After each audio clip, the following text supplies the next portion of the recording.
Deus Santo, poderoso, maravilhoso Deus. Ah, Senhor, faz a obra na nossa família, Pai. Abençoa a nossa casa, livra do mal. Dá, Senhor, entendimento, Senhor, das coisas de Deus, Pai. Até aqui o Senhor tem nos ajudado, tem nos livrado de uma maneira sobrenatural. Muito obrigado, Pai. Obrigado pelo sapato novo que o Senhor me deu. Todos digam amém. Esqueci de agradecer, eu lembrei agora. Amém, igreja? Coloca dentro da sala, cantando. Quem ajuda com alegria lá no céu, lá no céu, lá no céu. Mas quem ajuda lá no céu, e Deus e Jesus Cristo. Fala assim, obrigado, Senhor. Amém. Irmãos, abra a vossa Bíblia. 15 minutos a gente prega. Vou correr um pouquinho, se prepara não, tá bom? É a hora que nos espera por nós, né? Mas a palavra de Deus é importante. Não podemos negligenciá-la.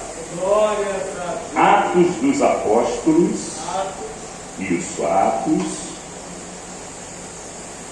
capítulo 16, todos digam glória a Deus, versículo de número 31, 16 de Atos dos Apóstolos, e no versículo 31. Estamos aqui na igreja pentecostal Deus Amor de Maria Paula, sob a liderança do pastor Antônio, homem de Deus. E a nossa Bíblia já está sendo folheada aqui em Atos, capítulo 16, versículo 31. A igreja está alegre, a igreja está acesa. Para falar a verdade, a igreja está pegando fogo. Orianda lamanai, racalamachini. Vamos ler o texto aqui de Atos, capítulo 16, versículo 31. Fica do lado de alguém, tá bom? Se você não tem Bíblia, fica do lado de alguém para você acompanhar. Amém? E tudo que for falado aqui no altar, você tem que dar uma conferida para ver se não está fora da Bíblia, né? Eu vejo tanta aberração na internet, irmãos. Meu Deus, eu fico pensando, meu Deus, quem é que acredita numa lorota dessa que esse homem está falando? Quem acredita numa lorota dessa que essa irmã está falando? Me chama de irmã, né? Quem está dizendo, diga amém. Mas sabe por que muita gente acredita na mentira? É porque não conhece a verdade. Deus nunca disse, olha, conhecereis a verdade, e a verdade vos libertará. Teve um político que foi querer usar esse versículo, aí depois, para manter esse versículo, ele não conseguiu manter. Passou um sufoco. Porque com a palavra de Deus, irmão, é tudo ou nada. Quem está entendendo, diga amém. Amém. Ou você é ou você não é. Todos digam amém. Amém. Não pode chegar lá, se batizar lá no Rio de Jordão e dizer que é crente, não. Tem que sustentar. É melhor dizer que não é crente. Olha, eu sou desviado, olha, eu não sou crente, mas eu respeito. É melhor falar assim. Quem está entendendo, diga amém. Eu respeito, mas eu não sou crente. É melhor. Quem acha que é melhor assim, diga amém. Porque chegar lá e dizer, eu sou crente também, eu sou evangélico, eu sou evangélico. E conhecereis a verdade vos libertará. Mas acontece que o crente não pode ser crente só da boca para fora. Quem está entendendo, diga amém. Amém. Vamos lá. Atos capítulo 16, versículo 31. Quem achou, diga amém. Amém. Vamos lá. E eles disseram, pode ler junto, não tem problema não. E eles disseram, crê no Senhor Jesus Cristo e serás salvo, tu e a tua casa. Vamos ler de novo para frisar bem. E eles disseram, crê no Senhor Jesus Cristo e serás salvo, tu e a tua casa. Vamos orar. Todos dando glória, glória, glória, glória a Deus, igreja. Vamos orar com fé. Ó Espírito de Deus, eu creio na promessa. Espírito Santo, a promessa de Deus não falha, ela se cumpre. Ó Senhor, passará o céu e a terra, mas as tuas palavras não hão de passar. Ó Deus, eu quero, meu Deus, ver cumprida esta promessa, ainda em vida. Oh, maravilha! Nesta terra. Amém, igreja? Amém. Podeis assentar, coloque a Bíblia sobre vossos santos colos e glorifique a Jesus. Glorifica Jesus, glorifica. Irmãos, aqui 15 minutinhos, então fica atento, tá bom? Não converse, tá bom? Não se distraia. Nós vemos aqui nesse versículo uma promessa de Deus. Já vi muito teólogo, muito pastor dizendo que isso daí não é promessa, mas no meu entendimento é uma promessa. Porque quando o carcereiro lá da cidade de Filipos, onde Paulo e Silas foram presos, não é porque eles roubaram ninguém não, nem roubou a Petrobras não, ele estava ali porque estavam pregando o Evangelho. Eles foram presos por causa disso. E ali na prisão, Deus ele viu a situação de Paulo e Silas, e Deus mandou um terremoto, e as cadeias que prendiam as pernas, os pés, as mãos, elas quebraram. A Bíblia diz que houve um terremoto que sacudiu aquela prisão, e todos os presos ali foram soltos. De uma maneira sobrenatural, as cadeias, aquelas algemas quebraram, e o carcereiro, ele ficou desesperado, que era um carcereiro para tomar conta daqueles presos, E se ele deixasse o preso fugir, ele era torturado junto com a família dele até a morte. Mas aí aconteceu algo inédito. Todos digam amém? As luzes apagaram por causa do terremoto, Tudo ficou em trevas. E ali o carcereiro, ele pegando a sua própria espada, ele fazendo menção de tirar a sua própria vida, e o apóstolo Paulo, mesmo sem ver nada, porque estava tudo escuro, estava um breu, mas pela revelação do Espírito Santo, Paulo gritou: não faças mal a ti, homem. Todos estamos aqui, ninguém fugiu. O medo do carcereiro era que o povo fugisse, então ele achou melhor tirar a própria vida do que passar pela tortura. O sistema romano era um sistema perverso. Era horrível. Então eles iam torturar a mulher dele, ia torturar a mãe dele, ia torturar os filhos dele, e depois iam torturar ele. Então, quer dizer, antes dele morrer, ele ia ver o sofrimento de toda a família, e ele achou melhor se matar. Mas Paulo não deixou. Quem está entendendo, diga amém. Amém. E nós entendemos, irmãos, que Deus ele tem propósito. Como a gente falou no início, quando a gente abriu o culto, aonde o crente está, todo mundo em volta é abençoado. Não é verdade?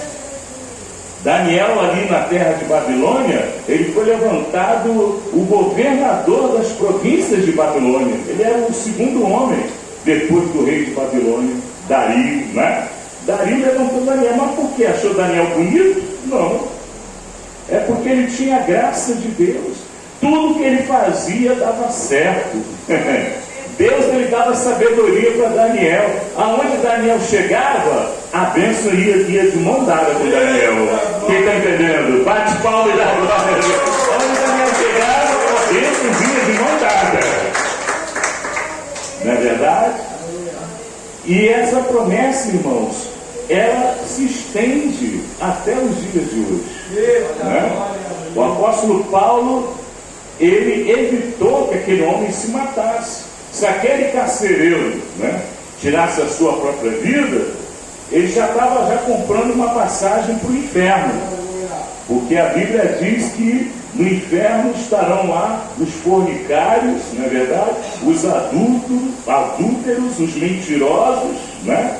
E os homicidas. E a pessoa que tira a própria vida, ela está cometendo o quê? Homicídio, não é verdade? Então, Paulo evitou que aquele homem se matasse, né? Evitou que aquele homem suicidasse. E aquele homem, ele pedindo luz, a Bíblia diz que ele pediu luz. E alguém ali deve ter acendido lá um fósforo, sei lá o que, né? Ou o próprio Deus mandou a glória dele e iluminou. Irmão, Deus, ele faz do jeito que ele quer. Quando ele quer salvar uma alma, ele dá o jeito dele. Quem está entendendo, diga amém. Amém. Ou fez aparecer um monte de vagalume. Irmão, não tem como que eu não vejo vagalume. Quem tem visto vagalume por aí? Todos digam amém. Só sei que abriu uma luz e Paulo se aproximou do carcereiro e disse: olha, não faças nenhum mal contra a tua vida. E o carcereiro, a Bíblia diz que ele estava tremendo, as pernas bambam, não é verdade?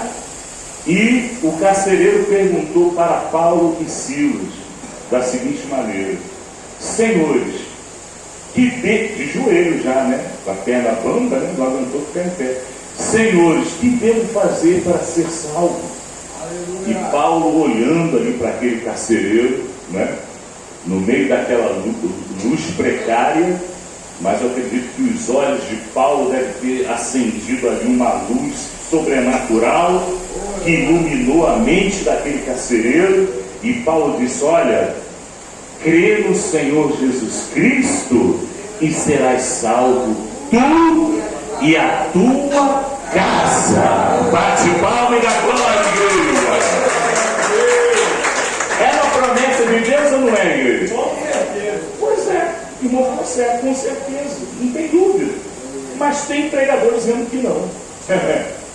Irmão, nós temos que crer naquilo que a Bíblia diz. Tem pregador que agora está mandando guardar o sábado. Não, se você não guardar o sábado, você vai para o inferno. Irmãos, quando houve ali a reunião com o irmão de Jesus, o irmão mais novo de Jesus, Tiago, né? Que é xará do filho da irmã Fátima, Tiago. E ali Tiago, ele disse: olha, nós não vamos colocar fardo, nós não vamos colocar um peso nas costas dos gentios. Vocês só vão poder comer comida sacrificada. Quem sabe o que é comida sacrificada? É aquele docinho de Corme e Damião que eles dão para as crianças. Daqui a pouco a criança está tudo encapetada ali. Eu me lembro que a minha avó, na época, ela distribuía doce de Corme e Damião. E eu sempre fui alto, né? Aí já viu, né? Eu pegava muito doce de Corme e Damião. Acho que é por isso que hoje eu sou meio perturbado ainda um pouquinho, né? Com um restinho ali de doce. E a minha avó, irmão, ela pegava um demônio chamado Herê.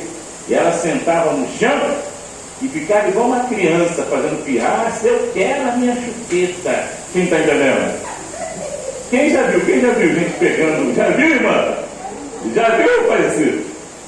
Já viu? Meu Deus, você viu também, Fátima? Vocês sabem de tudo, irmãos. Eu sou ignorante dessas coisas. Mas na época eu era criança. Eu achava aquilo muito engraçado. Que vovó fazia igual a criança, sentado, fazer pirraça. Só que ele não deixava as crianças ficar perto. Não, sai daí, criança, sai daí. Quer dizer, o povo sabia que o negócio não era do agrado de Deus. Não é verdade, irmão? O povo do mundo sabe que aquilo ali, irmão, não é possível. Eu passo ali na rua São João e ali na Transversal tem uma loja de macumba ali, né? Esses dias eu passei e nem vi. Pode ser até que já tenha até fechado.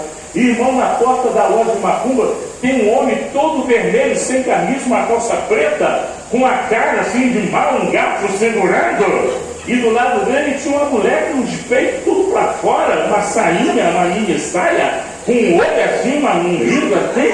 E, irmão, será que a pessoa não está vendo que isso daí não presta? Quem está entendendo? Bate palma e dá glória a Deus. Será que a pessoa não está vendo que isso daí não está dialogando com a santidade de Deus, irmão? Não é possível. E tome pipoca ali na frente, não sei o quê. E, irmãos, o povo perece por falta do conhecimento da palavra. O carcereiro de Filipos, ele não tinha conhecimento da palavra, mas a Bíblia diz que enquanto Paulo e Silas estavam lá na cadeia, o carcereiro que estava tomando conta, ele estava ouvindo os cânticos e as orações que aqueles crentes estavam fazendo. Então já era uma pregação, era ou não era? Tem hino que a gente canta aqui na igreja que é uma pregação, é uma mensagem. E o coração daquele carcereiro já estava sendo tocado, ao ponto dele perceber que para ele escapar, né, da morte, ele teria que aceitar a Jesus Cristo. Ele teria que confiar naqueles apóstolos, daqueles homens de Deus que estavam louvando a Deus no presídio, depois de ter apanhado. A Bíblia diz que antes de Paulo e Silas serem acorrentados, eles levaram ali, uma quarentena de azorrague, de chicote, com um caco de vidro na ponta. Quem está entendendo, diga amém. Tem crente que não quer passar luta, ele quer dizer que é profeta, quer dizer que é crente, quer dizer que é pregador, quer dizer que é levita, quer dizer que é homem de Deus. Olha, eu sou filho de Deus, eu sou ungido de Deus. Mas na hora que vem a luta, ele reclama. Paulo e Silas não estavam reclamando, não. Estavam falando: Senhor, como é que o Senhor deixa eles fazerem isso com a gente? Olha aqui, tudo ferido, Senhor, minhas costas tudo lascado, está pingando sangue. Peraí, o servo de Deus, irmãos, ele tem que dar glória a Deus, em tudo dá graça. Bate palma e dá glória a Deus, igreja. Em tudo dá graça. Esta é a vontade de Deus para nós. E o carcereiro, o mesmo carcereiro que havia batido em Paulo e Silas, ele se humilhou e ele aceitou a Jesus. A Bíblia diz que naquela mesma noite ele aceitou a Jesus junto com a família dele e foi batizada, toda a família. E alguém pode dizer, e pode criticar, e pode querer ponderar, e pode querer jogar a conversa fora. Mas no mesmo dia foi batizado? Irmão, o evangelho na época de Paulo e Silas não era esse evangelho sem vergonha que a gente vê por aí, não. Não é esse evangelho que a irmã chega lá toda pintada, calça comprida, brinco na orelha, o irmão chega lá com a camisa do Botafogo, né? Com um copo de cerveja na mão e dizer: Jesus te ama. Não é esse evangelho, não. O evangelho ali que Paulo e Silas pregavam era o evangelho de fogo. A Bíblia diz, irmãos, que quando eles pregavam, o povo se unia com a igreja. A Bíblia diz que eles viam os sinais e todos cooperavam. A Bíblia diz que tudo era em comum, ninguém reclamava de ninguém, ninguém apontava dedo para ninguém, não. Ali, quando era para apontar o dedo, é para a pessoa morrer logo. Era como aconteceu com Ananias e Safira.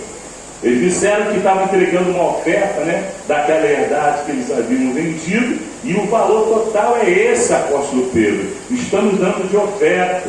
E Pedro olhou ali para Ananias e falou: Ananias, olha, você não é obrigado a dar oferta não, mas você chegar aqui e dizer que está entregando todo o valor da herdade, você está mentindo, não é para mim não, você está mentindo para o Espírito Santo. Se era teu, você podia guardar para você. Você poderia reter para você, mas você trazer a metade e dizer que está trazendo tudo, você está desrespeitando o altar de Deus. E a Bíblia diz que na mesma hora, Ananias, brucutu. O que aconteceu com ele? Morreu na mesma hora. A esposa dele, Safira, veio contando a mesma história. Olha que nós amamos essa obra, estamos dando de oferta. Tudo que nós temos, estamos dando de oferta. Pedro olhou: olha só, aqueles que estão levando o corpo do teu marido, vão levar o teu corpo também. Na mesma hora, Safira, brucutu, morreu. Porque não era brincadeira. O evangelho que se prega e que se preza é o evangelho da santificação. Não é o evangelho do alisamento da cabeça do diabo, não. Aqui o evangelho, irmãos, é o evangelho da porta estreita. Não é o evangelho que concorda com o pecado do homem e da mulher, não. É o evangelho de fogo. O carcereiro, ele notou a diferença, porque não é para qualquer um, não, irmão. A pessoa apanhar, e ali no momento que acontece a oportunidade para a pessoa se vingar, a pessoa, ao invés de se vingar, a pessoa vai ao socorro daquela pessoa que tentou maltratá-lo. Isso não é para qualquer um, não, irmão. Não é qualquer crente hoje em dia, não. O crente está muito dodói, o crente está muito fofoqueiro. Grita, queima ele, igreja! O evangelho que é pregado é o evangelho de fogo, e Deus operava. E naquela mesma noite, o carcereiro, ele foi batizado nas águas, foi batizado no Espírito Santo, junto com toda a sua casa, porque a promessa de Deus se cumpriu. Crê no Senhor Jesus Cristo e serás salvo, tu e a tua casa. Quem está entendendo, diga amém. Não é esse evangelho sem vergonha que a gente vê por aí na internet, não, irmão. Tem estudo que a gente respeita, a teologia. Eu gosto, né? Eu gosto de pesquisar. Eu estou acompanhando o sofrimento de Israel, né? Os terroristas quebraram o acordo de paz. Eu sabia, quando fez o acordo com o terrorista, falei, poxa, a pessoa vai fazer o acordo com o diabo, no mínimo essa pessoa é burra. No mínimo essa pessoa é burra, fazer acordo com o diabo, no mínimo. Sem falar outras coisas, outros adjetivos que a gente não vai falar em cima do público, quem entendeu antigamente. E ali não deu outro, eles quebraram. E agora estão dizendo que Israel é que quebrou. E um monte de bobo acreditando. Então, irmãos, esse sofrimento que Israel está passando foi porque eles não creram. Lá em João capítulo 1, versículo 11, a Bíblia diz, olha, ele veio para o que era seu, e os seus não o receberam. Mas todo aquele que o recebe, ser-lhe-ás dado poder para ser filho de... Fala aí. Filhos de Deus. Quem é filho de Deus aí? Quem é filho de Deus? Quem crê que a sua família será salva aí? Quem crê que aqui em Atos 16:31 é promessa? Quem crê? Então fica de pé para a gente orar, para Deus revelar. Eu creio na promessa. O carcereiro, ele aceitou a Jesus. Ele levou Paulo e Silas para sua própria casa. Você vê a confiança. E ali o carcereiro, chorando, ele colocava ali o remédio nas marcas, nos ferimentos que ele mesmo havia causado. Quem está entendendo, diga amém. E ele fazia aqui todo o procedimento. Eu acredito que Paulo e Silas deviam estar até rindo, né? Agora você está cuidando de nós. Quem está entendendo, diga amém. Isso é porque houve transformação. Repita comigo, igreja. Houve transformação. Tem que haver transformação, irmão. Tem que haver transformação. Vem aceitar Jesus, colocar uma Bíblia debaixo do braço. A Bíblia não é desodorante. É, igreja? É desodorante, Bíblia? Tem gente que acha que Bíblia é desodorante. Irmão, cadê sua Bíblia? Está aqui, seu povo, minha Bíblia aqui, ó. Quem está entendendo? Mas a Bíblia diz lá no Salmo 119, versículo 11, guardei a tua palavra, aonde? No meu coração, para eu não pecar contra ti. A palavra de Deus tem que estar aqui, ó. Não é ficar desfilando com a Bíblia desse tamanho e a vida toda desconcertada. E ainda fica criticando os outros. Deixa a minha Bíblia em paz. Agora estão dando para fazer isso, irmão. Estava implicando com o microfone que era branco. Agora estão implicando com a minha Bíblia eletrônica. Tem nada a ver com tablet, é Bíblia eletrônica. Tem mais de 500 Bíblias ali. Tem Bíblia em inglês, em espanhol, em Valera, em hebraico, em grego. Quando eu tenho dúvida, eu vou em outra língua. Tem uma passagem que eu não entendo, eu vou em outra língua. E aí Deus ele vai mostrando, não é vaidade, não é exagero, não. Isso daí é sede da palavra. Amém? Vamos orar. Mão na cabeça. Pede para Jesus te revelar, igreja. Todos dando glória, glória, glória, glória, glória. Pede para Jesus te revelar. Hoje a gente não vai revelar.